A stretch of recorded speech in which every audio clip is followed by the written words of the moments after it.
Welcome and thank you for watching this video. This is Cyber Mentors and Consultants Limited. This video is all about how to conduct cyber risk assessment, otherwise also known as IT risk assessment. Please don't forget to subscribe to our YouTube channel and like this video, share it as well, so that when next we upload our new video, you will be duly notified. Like I said, this is just about IT risk assessment. How do we conduct IT risk assessment in practice? A lot of us have textbook knowledge of how risk assessment is done actually in practice in the work environment. And so diving straight to the video. So first of all, before we talk about what risk assessment is all about, we need to kind of have an understanding of some risk elements and risk variables. How do risk happen? We have what is called a threat. Threat is anything that any unwanted situation or wanted incident that can result in harm, that can harm your system, harm your organization, or harm your network. And so it can be damage, anything that can cause harm or cause damage to your network. And then it can be, especially a good example of a threat is can be the hacker, and then also vulnerability. It's like a weakness in an asset or in a control, which can be exploited by the threat actors. So that means in your system, on your network, on your asset, there's a loophole. There's a weakness that the threat actors can take advantage of. And when this happens, the result is what you see as risk. So it means that, risk occurs when threats exploit vulnerabilities, and the result, like I said, is risk. So what is a risk in itself? Risk is potential for loss, damage, or destruction of assets or data, which can be caused by cyber threat. When there is a weakness in the system or vulnerability, as we would say, the threat actors also looking out for vulnerabilities in the system. And when they see a vulnerability, they take advantage of it and they exploit it. And what you see, they can expand to harm your system, harm your network or your data, your laptop, your server, whatever the asset is. And so now, what then is risk assessment? Remember that when a risk happens, we need to be able to find out or determine what is the level of the risk. Some risks are minimal, some are high, some are low, some are medium. The process of determining the level of the risk that has happened is what is known as risk assessment. So it's a coordinated activity to determine the nature and the level of risk, because every risk, like I said, has level. It could be low risk, it could be high risk, so that is just a brief introduction of some of the terminologies relating to risk assessment. And so ideally in the real world, in organization, in a company, before you talk about risk assessment, the organization should have what is called IT risk management policy or risk management policy. So the policy contains information on how the company want to manage their IT risk, how they want to conduct risk assessment, information on how they want to conduct risk treatment, information on how to identify risk, and everything about risk management is contained in that document.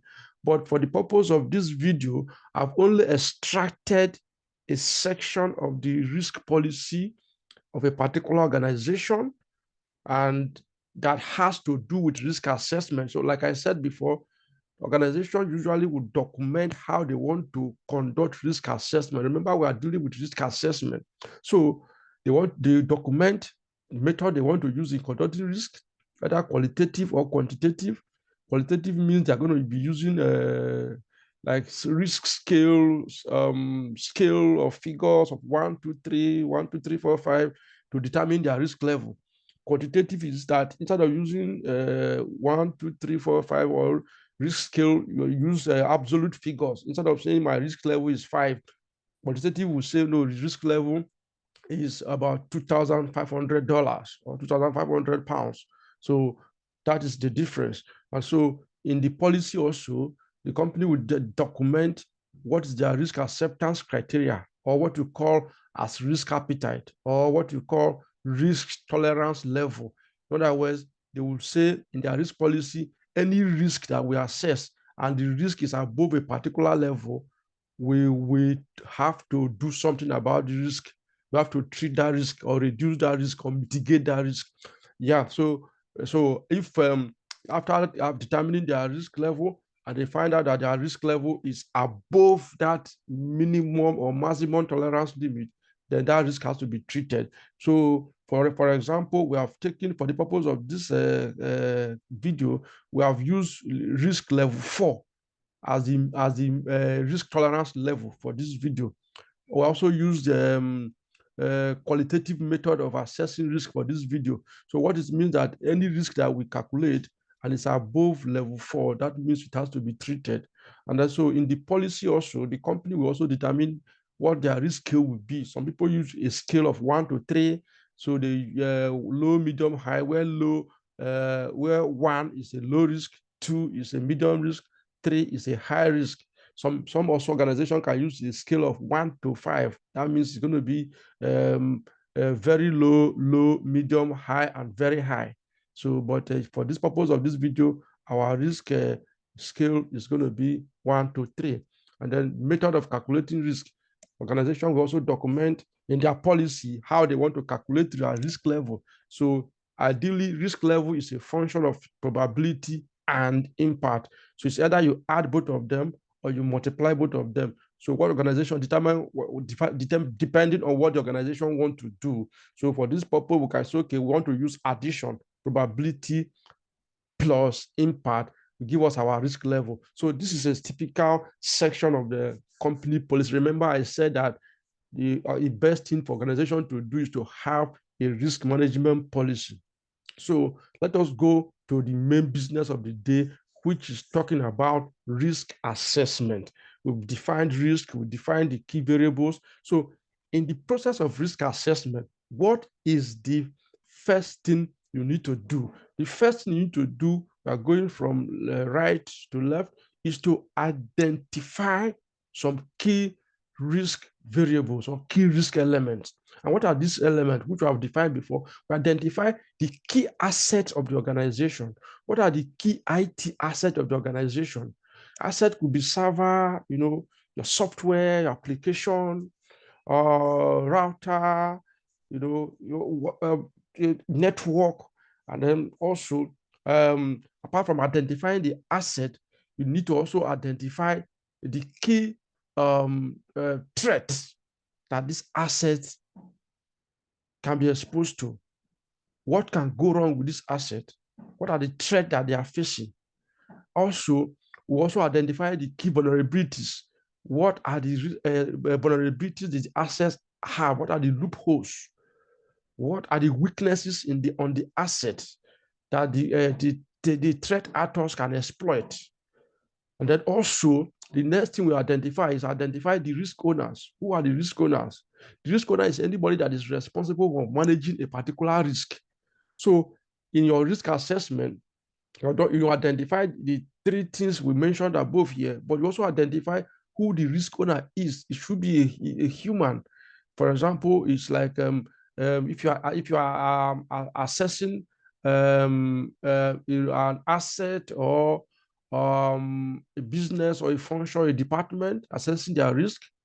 Maybe, for example, you are assessing the risk that has to do with HR department. It means that the risk owner has to be the HR manager, because it's the one that will be able to address or treat, mitigate or do something about those risks that are identified. So that is a risk owner. So don't forget also that risk assessment is not only on IT asset.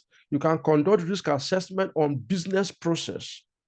business procedure. You can conduct risk assessment on business function or a business department.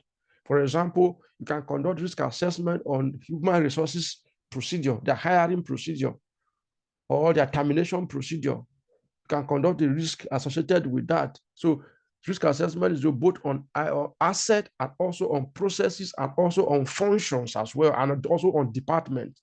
So having identified this, the next thing is to now determine what is the probability. We have analyzed here, we have evaluated here, but sometimes it can be confusing. But once you identify these key variables, the next thing is to now determine what is the probability of the risk happening.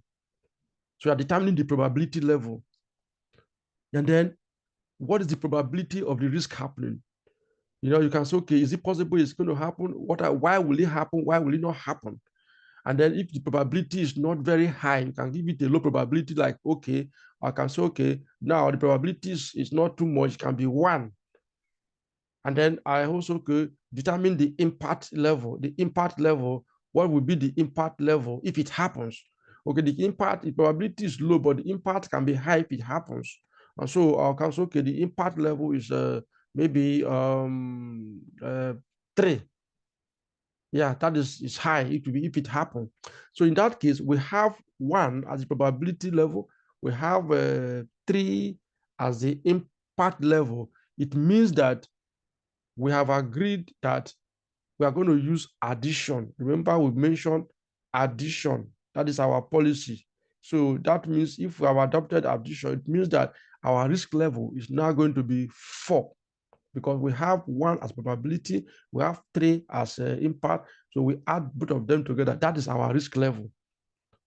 And then you now know your risk level for that particular asset.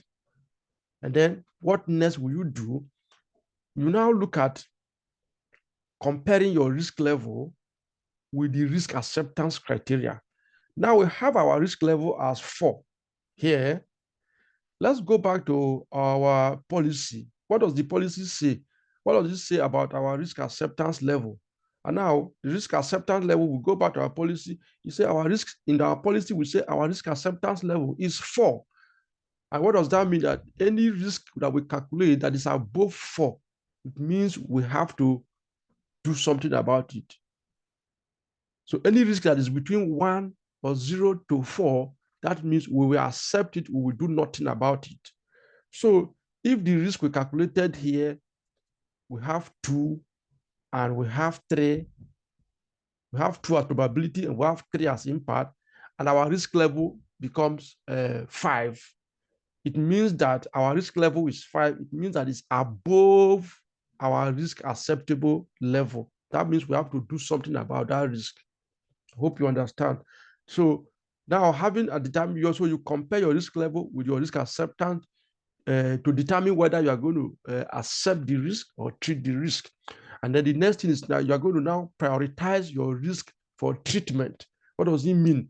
Remember that you are going to assess, you are going to conduct risk assessment on different assets, not just one.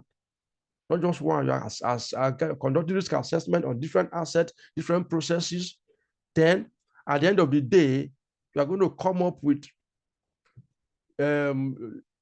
risk level on many assets. So some of them are going to be low, some of them are going to be high, some of them are going to be medium. So what it means that prioritizing your risk for treatment is that those risks that are above 4, level 4, which is our maximum acceptable level, risk tolerance level, we're going to treat them. So any risk above that level, it means that we're going to treat those risks. So we have to look at treating our risk based on their level of criticality. In other words, we're going to start from the highest ranked risk. That is the most critical risk. We start treatment of risk from those critical ones until we come down to medium risks. So that is just the summary of how you conduct your risk assessment. And then briefly, we'll just look at the next slide, which has to do with your risk treatment. And then remember, what is a risk treatment? Risk treatment is the process of selecting and implementing measure to control or measures, measures, controls, or safeguards. They are the three words are used interchangeably. You can use measure, you can use control, you can use safeguard to reduce or modify your risk. It can also be measures to treat, reduce, or modify your risk. That means that if your risk level is above 4, which is our tolerance limit, it means that we have to treat it or reduce it. If risk level is 4, that means we have to accept it. So there are 4 risk treatment options that we have. Now, the 4 of them are, first of all, is accept. If it's accept, that means we do nothing about it. It is within our risk tolerance limit. No further action is required. It's a low risk. And then the next option is to treat the risk. You can say modify or mitigate or reduce. These 4 terminologies are used interchangeably. It means that you have to implement controls. You have to implement controls or safeguard. So somebody will say, where do you get these controls from? Controls are most times are in your standard. If you are using ISO 27001, for example, your controls are your NSA. If you are using NIST, your controls are there in the NIST framework. So the controls, you can measures or safeguard you want to use to ensure that the risk does not happen, or if it has happened, how can you bring the risk down to an acceptable level? So when you treat your risk, after treating your risk, it is no longer a high risk because you have put controls in place. For example, if for any reason that you park your car outside and you didn't lock it, thieves come and take away and steal your property, you have suffered the risk. Steal your car, you have suffered the risk. Or steal something inside your car, maybe take something valuable inside the car, you have suffered a loss. That's the risk. So what are you going to do next? You're going to implement control to ensure that you do not suffer such a risk again by actually locking your car. And that is a control, that is a measure. You have deployed the control to mitigate that risk. So what you have done, if you haven't deployed the control to mitigate that risk, your risk will now return to acceptable level because it has been treated. Mostly, yeah. So mostly after treating your risk, ideally it becomes a residual risk.